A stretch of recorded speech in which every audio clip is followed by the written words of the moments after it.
Hi, my name is Maya Sweeney, and this is my project on digital art.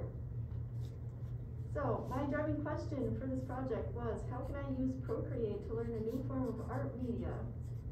What I hoped to accomplish during this project was to learn the Procreate interface and teach myself the basics of digital art. So, before I actually got to the art portion of this project, I did some research to understand what goes into digital art. Unlike other forms of art, digital art started relatively recently, only in the 1960s. A company called Experiments in Art and Technology, otherwise known as EAT, wanted to form a relationship between technology and art.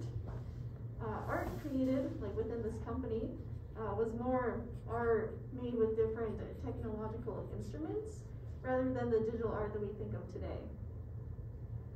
Harold Cohen is considered one of the first digital artists, and what he did was he did different paintings using a program that engineers made, and this program was a robot called Aaron, which took digital pieces and then transferred them to paper. And of course, as programs evolved, this led to the beginnings of computer-generated images, or CGI, and other advanced forms of animation in the 1990s. So, digital programs are constantly evolving.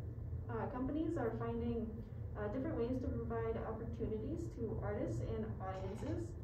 Some of these are similar to Netflix and Hulu, where you have to pay a subscription to see different art. Others are more like Airbnb, where artists lease viewings to patrons.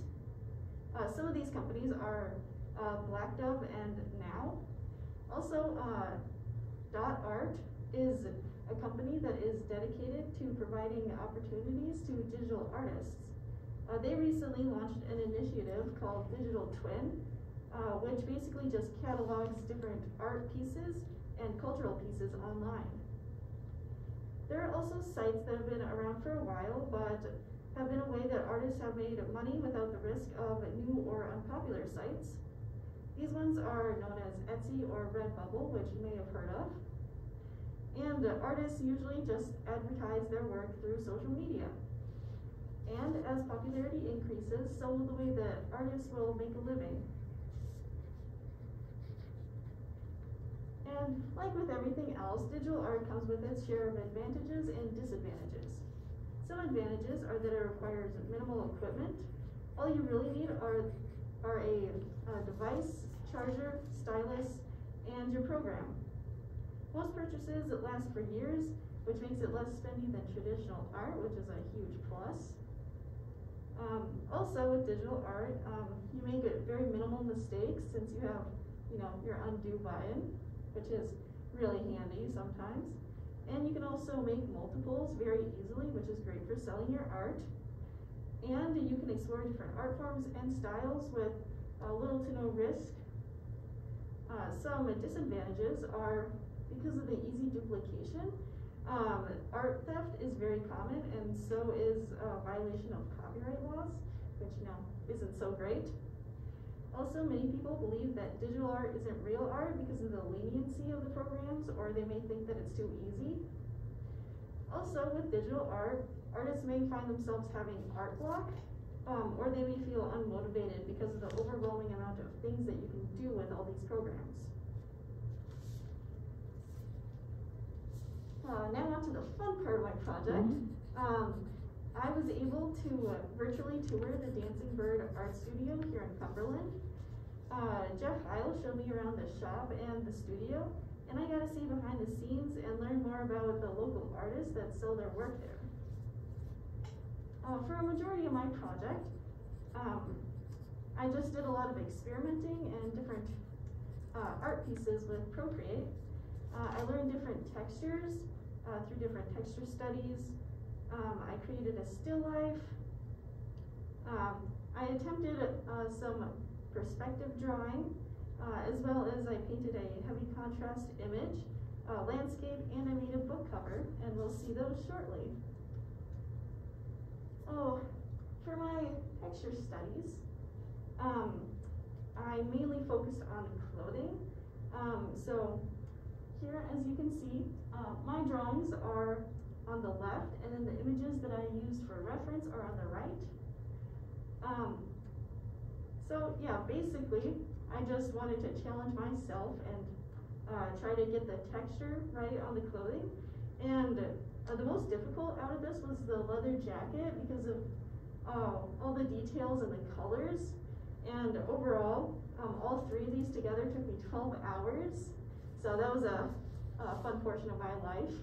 And here is my still life. For this one, I wanted to incorporate different art styles.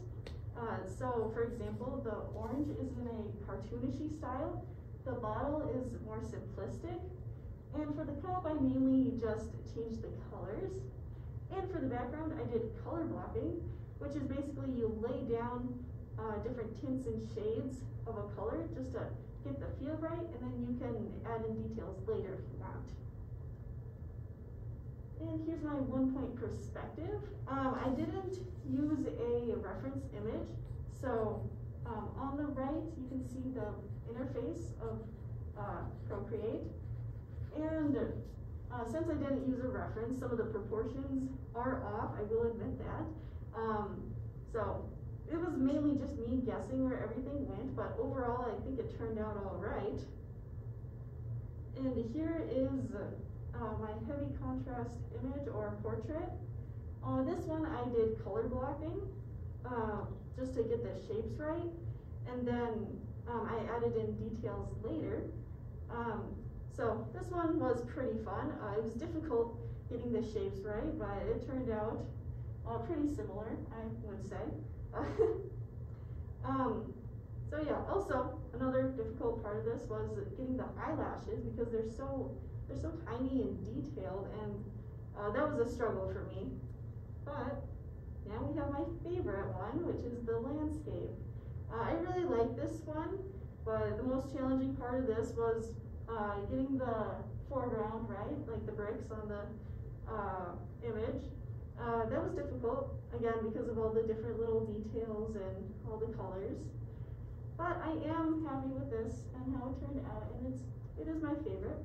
And as you can see on my board over there, I have the landscape and heavy contrast image shown there.